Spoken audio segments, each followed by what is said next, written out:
Hello student, welcome to Navankur digi lessons class. मैं सीमा साथ social science के एक नए टॉपिक के साथ आपके बीच उपस्थित हूँ। तो स्टूडेंट्स, आज हम पढ़ने जा रहे हैं दक्षिण अमेरिका महाद्वीप का आर्थिक स्वरूप। मीन्स आज का हमारा टॉपिक है दक्षिण अमेरिका महाद्वीप का आर्थिक स्वरूप। तो आइए हम शुरुआत करते हैं। पिछले अध्याय में हमने दक्षिण अमेरिका महाद्वीप के भौगोलिक स्वरूप का अध्ययन किया था और यह महाद्वीप उपजाऊ भूमि, घास के मैदान, जल एवं वन संपदा जैसे प्राकृतिक साधनों से संपन्न है। यानी जो दक्षिण अमेरिका महाद्वीप है वह घास के मैदान, जल, वन संपदा जैसे प्राकृतिक साधनों से संपन्न है। इनके अलावा इस महाद्वीप में महत्वपूर्ण खनिजों के भी बहुत बड़े भंडार हैं। इस अध्याय में हम या इस टॉपिक में हम यह इन संसाधनों के आधार पर इस महाद्वीप ने उद्योगों का कैसा विकास किया है और महाद्वीप में यातायात, व्यापार और जनजीवन के विकास की क्या स्थिति है, इन सभी चीज़ों के बारे में आज के इस वीडियो में हम जानने की कोशिश करेंगे। तो हम सबसे पहले शुरुआत कर रहे हैं कृषि से। कृषि मीन्स दक्षिण अमेरिका महाद्वीप की कृषि, यानी वहाँ की खेती किस प्रकार की होती है या वहाँ किस प्रकार की खेती की जाती है। दक्षिण अमेरिका के पूरे क्षेत्रफल में से कुल 10% भूमि कृषि योग्य है। मीन्स दक्षिण अमेरिका महाद्वीप जो है उस पूरे महाद्वीप में सिर्फ 10% भूमि ऐसी है जिस पर कृषि की जाती है, यानी खेती करने लायक सिर्फ 10% भूमि ही है। अधिकांश भाग अर्जेंटीना और उरुग्वे देशों में फैला हुआ है, यानी खेती करने का जो क्षेत्र एरिया है वो अधिकतर अर्जेंटीना और उरुग्वे देशों में फैला हुआ है। इन देशों में ही अधिकतर खेती की जाती है। मध्य चिली में भी उपजाऊ भूमि है, यानी जो वहाँ का इस महाद्वीप का चिली देश है उसमें भी उपजाऊ भूमि है। इसके साथ ही घास के मैदानों में भी कृषि की जाती है जो कम उपजाऊ है, यानी कि इनके अलावा जो इस महाद्वीप में घास के मैदान है वहाँ पर भी खेती की जाती है, लेकिन वह बाकी की अपेक्षा कम उपजाऊ हैं। गेहूं और मक्का दक्षिण अमेरिका के प्रमुख खाद्यान्न हैं। गेहूं और मक्का ये दोनों दक्षिण अमेरिका महाद्वीप की मुख्य फसलें हैं। गेहूं का उत्पादन शीतोष्ण जलवायु के क्षेत्रों में अधिक होता है और अर्जेंटीना और चिली प्रमुख गेहूं उत्पादक देश हैं। गेहूं और मक्का वहाँ की मुख्य खाद्यान्न फसलें हैं। गेहूं का उत्पादन शीतोष्ण जलवायु में होता है। अर्जेंटीना और चिली ये दोनों देश उसके मुख्य उत्पादक देश हैं। इन देशों में गेहूं का उत्पादन अधिक होता है। मक्का का उत्पादन उष्ण जलवायु और पर्याप्त वर्षा वाले भागों में होता है। मीन्स मक्का की पैदावार कहाँ पर होती है? मक्का की पैदावार उष्ण जलवायु वाले क्षेत्रों में होती है, जहाँ पर्याप्त वर्षा होती है उन जगहों पर मक्का की खेती की जाती है। ब्राज़ील और अर्जेंटीना मक्का के प्रमुख उत्पादक देश हैं। अर्जेंटीना और चिली प्रमुख गेहूं उत्पादक देश हैं। इसके अलावा अर्जेंटीना और ब्राज़ील ये दोनों मक्का के प्रमुख उत्पादक देश हैं। मूल रूप से मक्का दक्षिण अमेरिका की फसल है। मीन्स ये जो मक्का है, मक्का मुख्य रूप से दक्षिण अमेरिका महाद्वीप की ही फसल है और इसे बाद में संसार के अन्य देशों में पहुंचाया गया। मक्का के उत्पादन में संसार में तीसरा स्थान ब्राज़ील का और चौथा स्थान अर्जेंटीना का है। मीन्स ये जो मक्का है जिसकी हम बात कर रहे हैं, इसके उत्पादन में ब्राज़ील का स्थान दुनिया में तीसरा है और इसके अलावा चौथा स्थान अर्जेंटीना का है। तो इस तरह खेती की जाती है वहाँ पर। महाद्वीप की प्रमुख नकदी फसलों में कहवा मीन्स होता है कॉफ़ी जो कि हम पीते हैं। तो प्रमुख नकदी फसलों में कहवा मीन्स कॉफ़ी, गन्ना, कोको और केला है। तो महाद्वीप में ये नकदी फसलों का उत्पादन होता है, इन्हें उगाया जाता है। इसके अलावा अन्य नकदी फसलों में कपास, तंबाकू, रबड़, फल और आलू है। सर्वाधिक कहवा उत्पादन के कारण ब्राज़ील को कहवा का घर कहा। कहवा जो कि ब्राज़ील में सर्वाधिक उत्पादन होता है इसके कारण इसे ब्राज़ील को कहवा का घर कहा जाता है। नकदी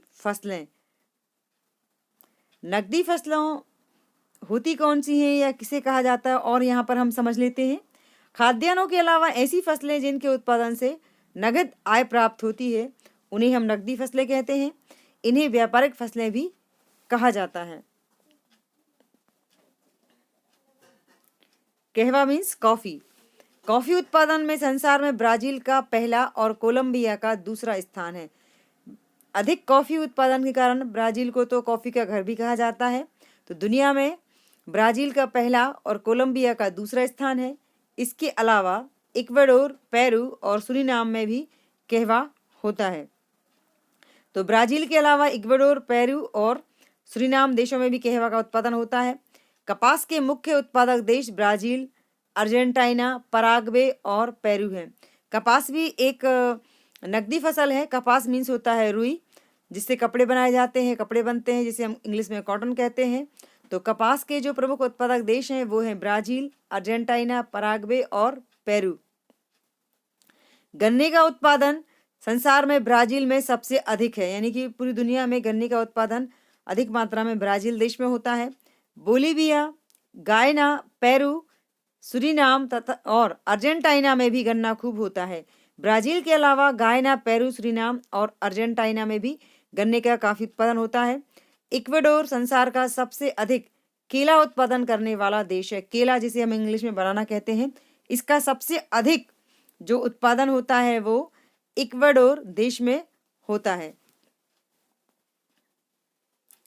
पशुपालन एवं भेड़ पालन उद्योग। दक्षिण अमेरिका में घास के बड़े बड़े मैदान हैं, यानी दक्षिण अमेरिका जो महाद्वीप है वहाँ घास के बड़े बड़े मैदान हैं, जिसमें पशुपालन और भेड़ पालन का कार्य उद्योग के रूप में बड़े पैमाने पर होता है। यह उद्योग महाद्वीप के उत्तर में ओरिनिको नदी की घाटी में लानोज के घास के मैदानों में वेनेजुएला देश में होता है। महाद्वीप के मध्य भाग में पंपास के मैदानों में बोलीविया, उरुग्वे, पराग्वे और अर्जेंटीना में पशु एवं भेड़ पालन बड़े पैमाने पर होता है। यानी अर्जेंटीना जो देश है वहाँ पर पशु एवं भेड़ पालन, मतलब पशुपालन एवं भेड़ पालन होता है। पशुओं को भी पालते हैं और इसके अलावा भेड़ों को भी वहाँ पर पाला जाता है। यहाँ गाय, बैल, भेड़, बकरी, सूअर तथा घोड़े भी पाले जाते हैं। यानी पशुपालन में भेड़ों के अलावा गाय, बैल, भेड़, बकरी, सूअर इन्हें भी पाला जाता है। पशुओं से प्राप्त सामग्री में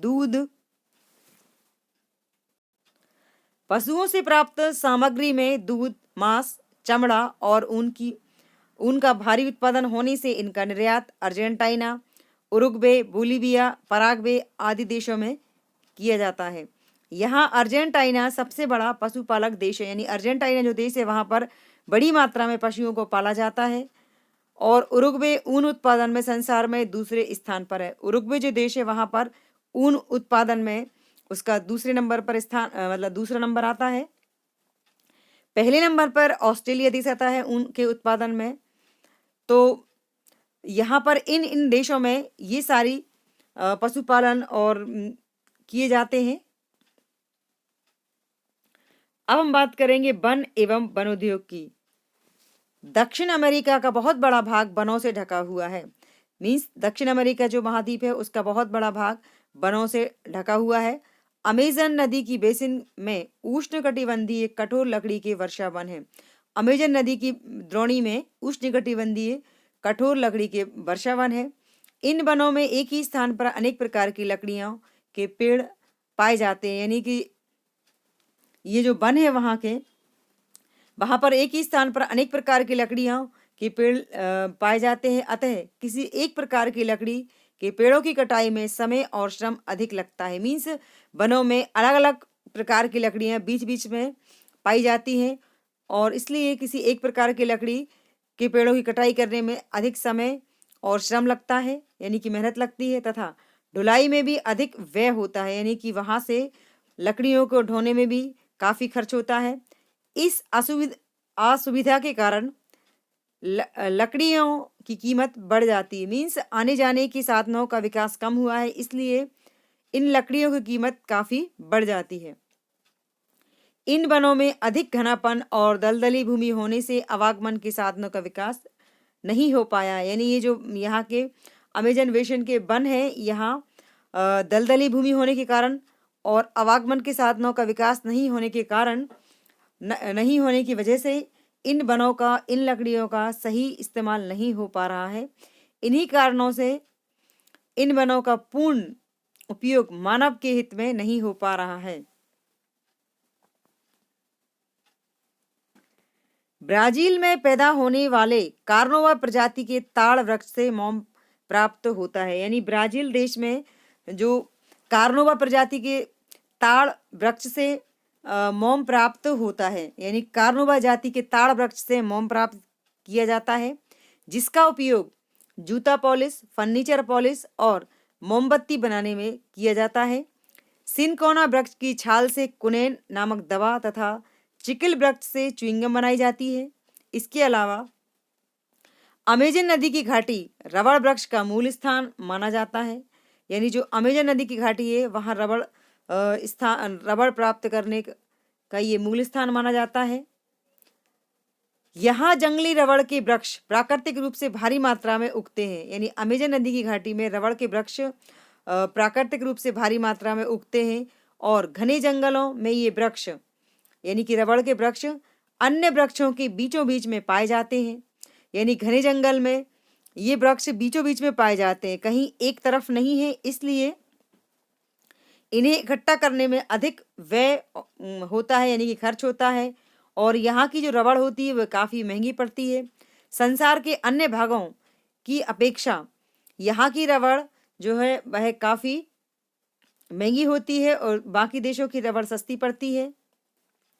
इस कारण से ब्राज़ील की रबड़ की मांग दुनिया में घटती जा रही है। दक्षिण अमेरिका में वनों के विशेष वृक्ष, यानी कि कार्नोवा जाति के ताड़ वृक्ष से मोम प्राप्त होता है, जैसा कि मैं आपको बता चुकी हूँ। इसके अलावा जो सिनकोना नामक पेड़ होता है उससे कुनेन बनाई जाती है, जो कि एक दवा का प्रकार है, और चिकिल वृक्ष से च्युइंगम बनती है। तो इस तरह इन वृक्षों से, इन पेड़ों के वृक्षों से ये चीज़ें बनाई जाती हैं। खनिज ऊर्जा संसाधन एवं उद्योग। दक्षिण अमेरिका के अधिकांश देश कृषि, खनिज संपदा और छोटे उद्योगों के आधार पर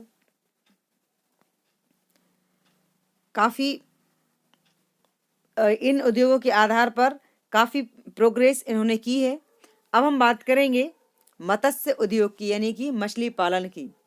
दक्षिण अमेरिका महाद्वीप के चारों ओर समुद्र तट होने से यहाँ मछलियों के विपुल भंडार हैं। यानी दक्षिण अमेरिका जो महाद्वीप है, इसके चारों तरफ समुद्र हैं, इसलिए यह मछलियों के विपुल भंडार है। यानी काफ़ी मात्रा में, भारी मात्रा में यहाँ पर मछलियाँ पाई जाती हैं, क्योंकि चारों तरफ समुद्र है। पश्चिम में प्रशांत महासागर के तटों पर मछलियाँ भारी मात्रा में मिलती हैं। इसके अलावा यानी दक्षिण अमेरिका महाद्वीप की जो पश्चिम दिशा है, वहाँ प्रशांत महासागर के तटों पर मछलियों के भारी मात्रा में मिलती हैं मछलियाँ।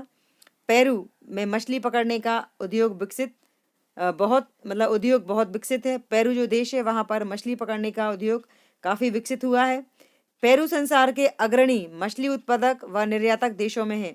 पेरू जो देश है, वह संसार के मछली उत्पादन करने वाले और निर्यात करने वाले देशों में सबसे आगे है। संसार के कुल मछली उत्पादन का 5वां भाग दक्षिण अमेरिका महाद्वीप से प्राप्त होता है। यानी पूरी दुनिया में जितनी मछलियाँ पकड़ी जाती हैं या प्राप्त होती हैं, उसका 5वां भाग अकेले इस दक्षिण अमेरिका महाद्वीप से प्राप्त होता है। इतनी मछलियों की खपत यहाँ ना होने से भारी मात्रा में इन्हें विदेशों को निर्यात किया जाता है। मीन्स ये जो जितनी मछलियों की पैदावार इस महाद्वीप में होती है, पर इतनी खपत यहाँ पर इनकी नहीं है, इसलिए इन्हें दूसरे देशों को निर्यात किया जाता है। महाद्वीप के चारों ओर समुद्र तटों के अतिरिक्त नदियों से भी मछलियाँ पकड़ी जाती हैं। यानी इस महाद्वीप के चारों तरफ समुद्र होने से मछलियों के भंडार है। इसके अलावा नदियों से भी मछली पकड़ी जाती हैं। तो इस तरह इस महाद्वीप में मछलियों के उद्योग लगाए गए हैं। Thanks for watching.